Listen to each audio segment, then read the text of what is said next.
పోయారు అది గమనించలేదు.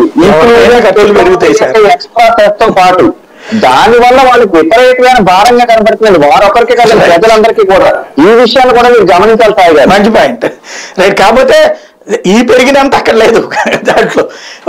ఒక పాయింట్ చెప్పండి రామ్ కుమార్ గారు, ఈవేళ కమ్యూనిస్టులు అంటే ఈ మొత్తం కోణంలో రాజకీయ కోణం వల్ల అదే ఉంటది. కమ్యూనిస్టులు అటు పక్కకి వెళ్ళడానికి వాళ్ళ చేతిలో ఉన్న వనరుని వాళ్ళు వాడారు. మీ వనరు ఏంటి?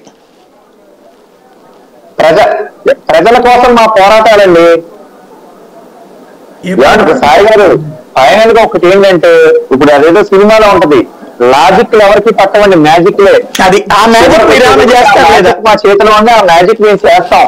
2024 ఈ రాష్ట్రంలో 2 పాయింట్లు ఉన్నదండి. అంటే పబ్లిక్ కూడా అర్థం కావాల్సింది, చంద్రబాబు గారు బార్న్ లీడరా లేకపోతే కనుక ఆయనకి మచ్చ ఉందో తెలియదు, కానీ ఒక కీలకమైన పాయింట్ ఉంది.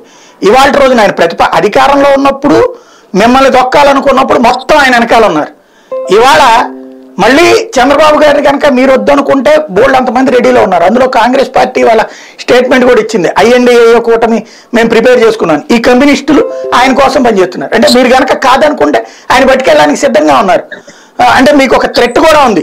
అందుకనన్నా ఇప్పుడు మీరు డెసిషన్ తీసుకునే టైం రాలేదా?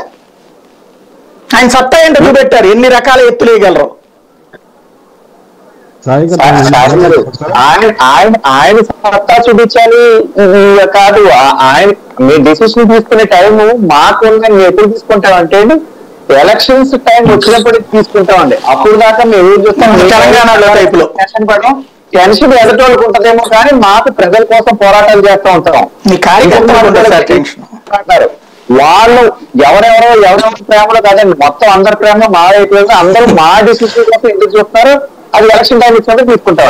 రైట్. శాంతి ప్రసాద్ గారు చెప్తున్నారు, ఇప్పుడు కాంగ్రెస్ వైపు వెళతాం అనేది జరిగే పరిస్థితి కాబట్టి, ఇందాక రామ్ కుమార్ చెప్పినట్టు మేము ఎన్డీఏ కూటమిలో ఉన్నాం, ఎన్డీఏ భాగస్వామిగా ఉన్నాం.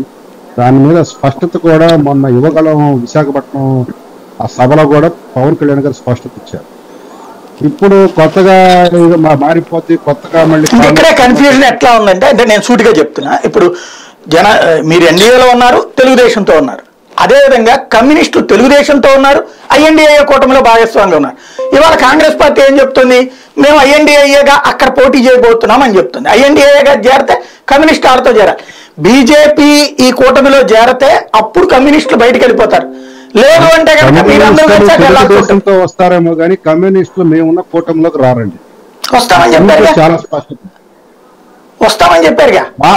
ఎక్సెప్ట్ బీజేపీ లేకపోతే ఈ కూటమితో వస్తామన్నారు. లేకపోతేనే ప్రసక్తి